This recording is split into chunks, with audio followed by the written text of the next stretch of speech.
Hello, and welcome to the channel. Today, I want to talk to you a little bit about the writing process.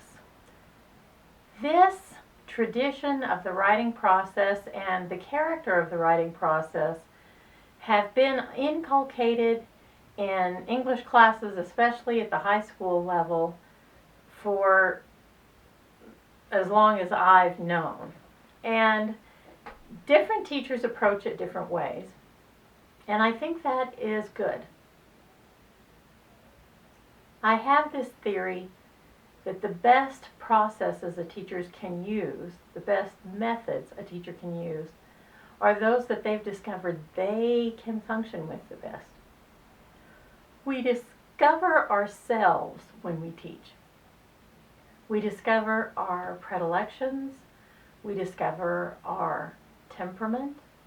We discover how we sympathize and how we lack sympathy as we teach.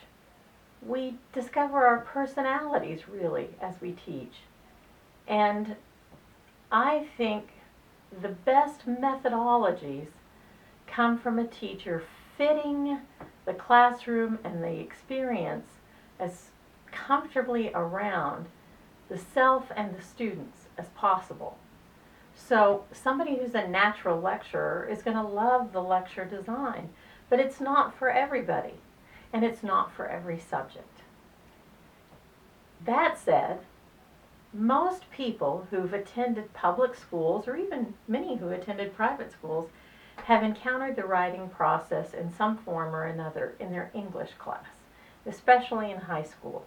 It's right at the center of everything there because writing, the ability to write well, is so central to professional success. Almost everybody that's risen to the top of a field, excluding a few, have gotten there because they write well. Certainly scientists and thinkers have depended on good writing, and especially designers have depended on good writing skills, even if what's being written is not necessarily a theme, it's a design. And writing, great writing, as with any great product, comes through refinement. And so I'm going to try to put up a graphic on this little lesson today if I can figure out how to do it. If I can't, I won't, but if I can, I will. And the graphic involves the writing process. You might picture writing as a great ellipse, a great egg-shaped thing.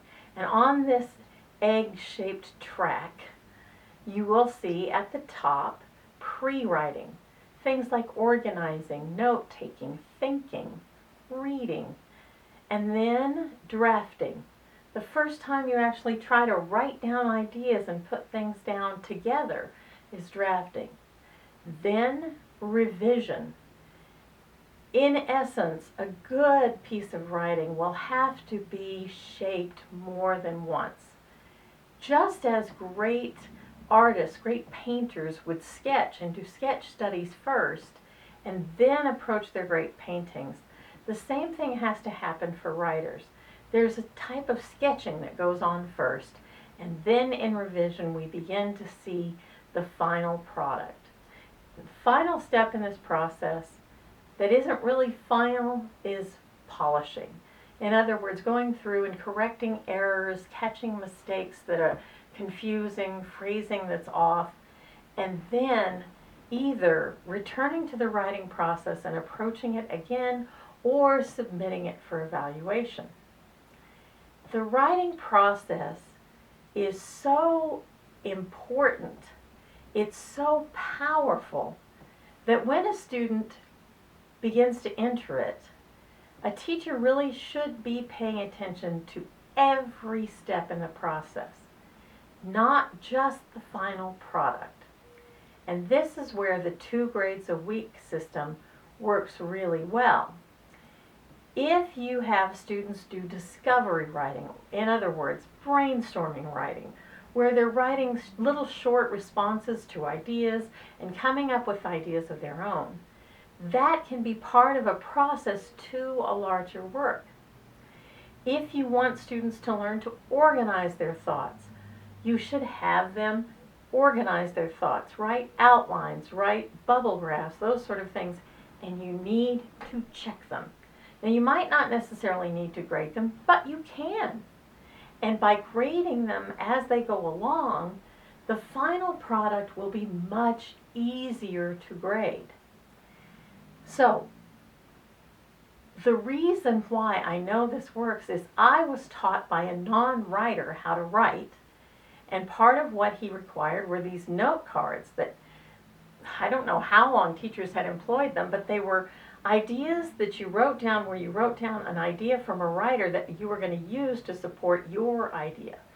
In other words, if you were arguing against, let's say, the death penalty, then you would have to look up articles about how the death penalty is applied and how it's used, and you would write down quotes from those articles in order to support your own thinking about that article, about that subject, like the death penalty, or if you want something less weighty, dress codes in schools. So students can learn in the process of studying and organizing an essay, and it's a good idea to somehow include evaluating those steps as they approach a revised work. So in other words, you're getting through the writing process and you're applying grades through that process. There's another reason why I think this is a good idea. I think a teacher should avoid wasting grading time with editorial marks if the student isn't going to use them. So I highly suggest that if you decide to put editorial marks on the paper, you plan for the student to go in and fix the paper in that way. Now, I consider editorial marks a part of polishing. In other words, a student should have an idea relatively well fleshed out before expecting you to put those editorial marks on. When you put those editorial marks on, you should expect to see them applied to the next draft. Now, this is very disheartening to some teachers because they're thinking, I don't want to read a kid's dumb writing more than once. All right, so yes, a lot of the reading you're going to do as an English teacher is trite and empty ideas because students are too young to really be able to form experience-based and powerful arguments for things. It's just really difficult for them to do that, and it can be quite tedious to read their writing. There isn't a writing teacher out there who hasn't sat down with a stack of high school age papers and graded one and been so disheartened by it, and then counted how many they had left and graded another one and still disheartened, count how many they have left, rather than just going through them. It is tedious on the best of days because most young writers aren't very good writers. They're still young, they're still green, and their writing is not going to be as fluent and powerful as those few professional writers out there who manage to do something really exciting and amazing. So you really have to look for those moments in your kids' writing. But the point is, if you're putting editorial marks down, don't put them on everything. Limit the amount of space you put them on and expect to see those editorial marks followed in another draft. If you're not going to expect that, let's say you're grading a, quote, final draft, unquote. If you're grading a final draft, I suggest don't put down editorial marks because you're not going to see that paper again. What I did, I started putting check marks in the margin every time I saw an error.